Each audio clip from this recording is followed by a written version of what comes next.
નમસ્કાર અમારા વાલા પેન્શનર મિત્રો, નિવૃત્ત કર્મચારી મિત્રો, ભાઈઓ તથા બહેનો, આપ સૌનું આપણી યુટ્યુબ ચેનલ પેન્શન ગુજરાતમાં હાર્દિક સ્વાગત છે।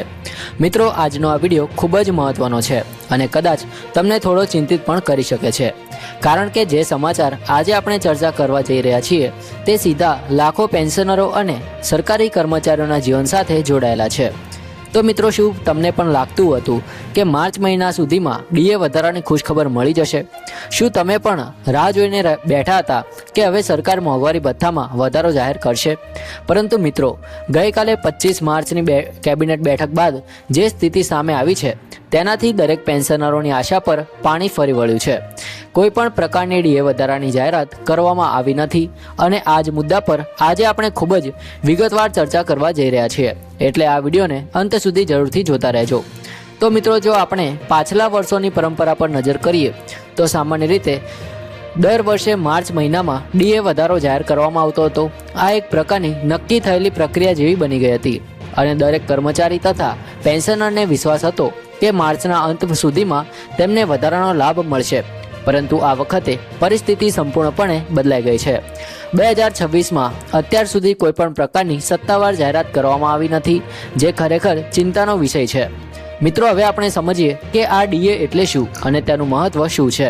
તો મિત્રો, ડીએ એટલે કે મોંઘવારી ભથ્થું, જે સરકાર કર્મચારીઓ અને પેન્શનરોને આપે છે, જેથી તેઓ મોંઘવારીના વધતા પ્રભાવથી બચી શકે।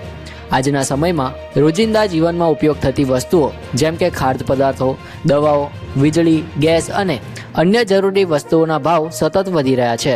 આવી પરિસ્થિતિમાં જો ડીએમાં વધારો ન થાય તો સામાન્ય માણસ માટે જીવન ચલાવવું મુશ્કેલ બની શકે છે।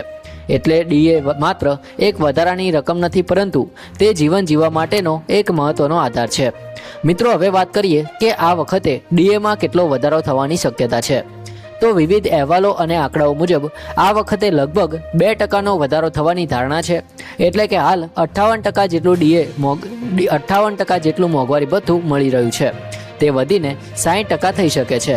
હવે ઘણા લોકો વિચારતા હશે કે 2%નો વધારો તો નાનો છે, પરંતુ તેની અસર ખૂબ મોટી હોય છે। ઉદાહરણ તરીકે જોઈએ તો જો કોઈ પેન્શનરનો મૂળ પેન્શન 25,000 રૂપિયા છે હોય તો 2% વધારાથી તેને દર મહિને લગભગ 500 રૂપિયાનો વધારો મળશે। વર્ષના અંતે આ 6,000 રૂપિયા થાય છે, જે કોઈ પણ સામાન્ય વ્યક્તિ માટે મહત્વપૂર્ણ રકમ છે। મિત્રો, હવે એક મહત્વની વાત એ છે કે આ ડીએ વધારો માત્ર વર્તમાન સમય માટે જ મહત્વનો નથી, પરંતુ ભવિષ્ય માટે પણ ખૂબ જ મહત્વ ધરાવે છે, કારણ કે આવનારા સમયમાં 8મું પગાર પંચ લાગુ થવાનું છે અને તેમાં ડીએનો સ્તર એક આધાર તરીકે લેવામાં આવે છે। જો ડીએ 60% સુધી પહોંચે છે તો તે ફિટમેન્ટ ફેક્ટર પર સીધી અસર કરી શકે છે, જેના કારણે ભવિષ્યમાં પેન્શન અને પગારમાં મોટો વધારો થઈ શકે છે। મિત્રો, હવે પ્રશ્ન એ ઊભો થાય છે કે સરકાર આ નિર્ણયમાં વિલંબ કેમ કરી રહી છે? તો મિત્રો, તેના પાછળ ઘણા કારણો હોઈ શકે છે, જેમ કે આર્થિક સ્થિતિ, બજેટનું દબાણ અથવા અન્ય નીતિગત નિર્ણયો। પરંતુ આ તમામ વચ્ચે એક વાત સ્પષ્ટ છે કે પેન્શનરો અને કર્મચારીઓ માટે આ વધારો ખૂબ જ જરૂરી છે અને તેમાં વધુ વિલંબ થવો યોગ્ય નથી। મિત્રો, હવે આપણે એક પ્રેક્ટિકલ દ્રષ્ટિકોણથી પણ વિચારીએ તો જો તમે એક પેન્શનર છો તો આ સમયમાં તમારે શું કરવું જોઈએ?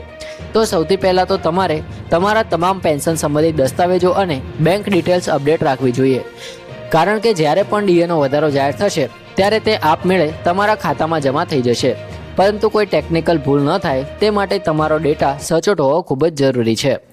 મિત્રો, બીજી મહત્વની વાત એ છે કે તમે કોઈ પણ અફવા પર વિશ્વાસ ન કરો। સોશિયલ મીડિયા પર ઘણી વખત ખોટી માહિતી ફેલાતી હોય છે, જે લોકોમાં ગેરસમજ પેદા કરે છે। મિત્રો, અમારી ચેનલને સબસ્ક્રાઇબ કરી લેજો। હાલની પરિસ્થિતિમાં સૌથી મહત્વની બાબત એ છે કે જે આપણે ધીરજ રાખવી જોઈએ, કારણ કે સંકેતો એવા છે કે ડીએમાં વધારો થશે, પરંતુ તેમાં થોડો સમય લાગી રહ્યો છે અને જ્યારે સરકાર આ નિર્ણય જાહેર કરશે ત્યારે તે જાન્યુઆરી 2026થી લાગુ કરવામાં આવશે, એટલે કે તમને એરર્સનો પણ લાભ મળી શકે છે। મિત્રો, અંતમાં એટલું જ કહું છું કે આ સમય થોડો મુશ્કેલ લાગી શકે છે, પરંતુ આશા રાખીએ કે સરકાર ટૂંક સમયમાં સકારાત્મક નિર્ણય લેશે, કારણ કે આ વધારો માત્ર એક આંકડો નથી, પરંતુ લાખો પરિવારો માટે જીવનમાં રાહત લાવનારો એક મહત્વનો આધાર છે।